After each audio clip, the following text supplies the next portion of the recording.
Bismillahirrahmanirrahim. Assalamualaikum warahmatullahi wabarakatuh.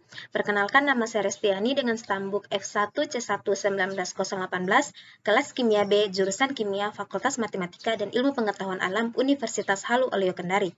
Baik, pada kesempatan kali ini saya akan memaparkan materi tentang bakteria Listeria monocytogenes. Adapun penjelasannya adalah sebagai berikut. Klasifikasi bakteria Listeria monocytogenes. Listeria monocytogenes memiliki nama ilmiah Listeria ceae dengan domain bakteria, divisi Firmicutes, kelas Bacilli, ordo Bacillales, famili Listeriaceae, dan genus Listeria. Listeria monocytogenes merupakan bakteri patogen yang dapat menginfeksi manusia melalui bahan pangan sehingga menimbulkan penyakit listeriosis. Wabah listeriosis terjadi akibat konsumsi bahan pangan yang terkontaminasi Listeria monocytogenes, di antaranya daging, susu, dan produk susu. Selanjutnya, sistem respirasi. Listeria monocytogenes adalah bakteri gram positif yang bersifat patogen dan dapat hidup pada kondisi anaerob, artinya bisa hidup dengan atau tanpa oksigen. Terdapat udara, artinya tenaga diperoleh dari respirasi aerob. Respirasi aerob adalah respirasi yang memerlukan oksigen. Sedangkan tidak terdapat udara, artinya tenaga diperoleh dari respirasi anaerob. Respirasi anaerob adalah respirasi yang tidak memerlukan oksigen. Selanjutnya, ciri-ciri bakteri Listeria monocytogenes. Adapun ciri-ciri yang pertama yaitu berbentuk bulat panjang berukuran 0,5 sampai 1,2 mikrometer, tidak berselaput, bersifat motil, membentuk rantai pendek 3 sampai 8 sel, kadang-kadang 1 atau 2 atau mempunyai 2 bentuk.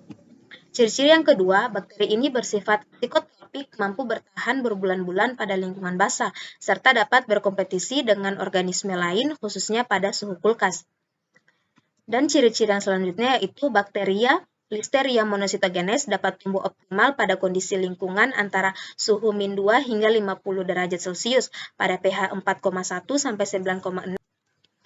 Kurva pertumbuhan mikroba. Kurva pertumbuhan ialah suatu informasi mengenai fase hidup suatu bakteri. Fase-fase hidup bakteri pada umumnya meliputi adaptasi, log pertumbuhan eksponensial, stasioner, dan kematian. Kurva pertumbuhan digunakan untuk mengetahui kecepatan pertumbuhan sel dan pengaruh lingkungan terhadap kecepatan pertumbuhan.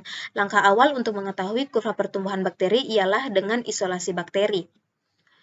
Berikut merupakan kurva pertumbuhan bakteri.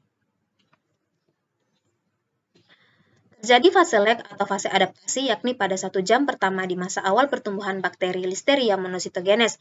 Pada fase tersebut, bakteri masih perlu menyesuaikan diri dengan lingkungan yang baru. Selanjutnya terjadi fase logaritmik pada jam ke-2 sampai jam ke-6. Pada fase tersebut, bakteri tumbuh secara cepat. Kemudian terjadi fase stasioner di mana jumlah sel bakteri konstan atau tetap pada jam ke-6 sampai jam ke-8. Selanjutnya adalah medium pertumbuhan. Adapun medium pertumbuhan pada bakteri ini yaitu medium BHI atau Brain Heart Infusion. Adapun komposisi pada media pertumbuhan bakteri ini yaitu ada glukosa yang berfungsi sebagai sumber karbon utama, NaCl sebagai komponen struktural dalam pembentukan membran sel, ada asam amino sebagai penunjang pertumbuhan bakteri, dan ada aquades yang berfungsi sebagai pelarut dalam pembuatan media serta untuk membawa nutrisi molekul rendah agar dapat melintasi membran sel bakteri. Selanjutnya adalah metabolisme bakteri Listeria monocytogenes. Metabolisme bakteri mewakili ruang biokimia yang dapat dimanipulasi oleh bakteri untuk menghasilkan energi, reduksi ekuivalen, dan blok bangunan untuk replikasi. Patogen gram positif seperti Listeria monocytogenes menunjukkan fleksibilitas luar biasa yang memungkinkan eksponensial relung biologis yang beragam dari tanah hingga ruang intrasitosilik. Meskipun inang manusia merupakan sumber yang berpotensi kaya untuk memperoleh nutrisi, persaingan untuk nutrisi dengan inang dan pertahanan inang yang tidak bersahabat dapat membatasi metabolisme bakteri dengan berbagai mekanisme, termasuk penyerapan nutrisi. Pada metabolisme bakteri Listeria monocytogenes ini digunakan metabolisme karbohidrat. Laktosa merupakan karbohidrat yang terkandung dalam susu terlebih dahulu akan dihidrolisis oleh enzim intraseluler bakteri Beta-degalaktosidase menghasilkan glukosa dan galaktosa. Glukosa akan menghasilkan jalur EMP menghasilkan pirufat, sedangkan galaktosa akan diubah menjadi glukosa 6-fosfat yang merupakan senyawa intermediate glikolisis dan menghasilkan pirufat. Selanjutnya adalah proses fermentasi. Fermentasi etanol juga disebut sebagai fermentasi alkohol adalah proses biologi di mana gula seperti glukosa, fruktosa, dan sukrosa diubah menjadi energi. Karena pada proses ini tidak membutuhkan oksigen melainkan khamir yang melakukannya, maka fermentasi etanol digolongkan sebagai respirasi anaerob.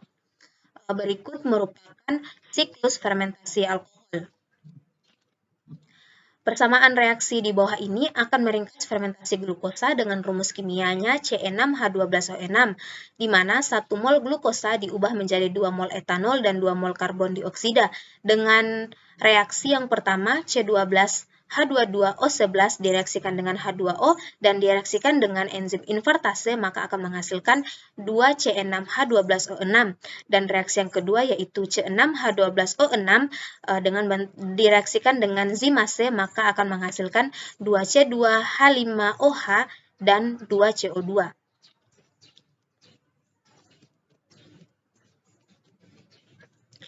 Sekian presentasi dari saya, kurang dan lebihnya mohon dimaafkan. Billahi taufiq wal hidayah. Wassalamualaikum warahmatullahi wabarakatuh.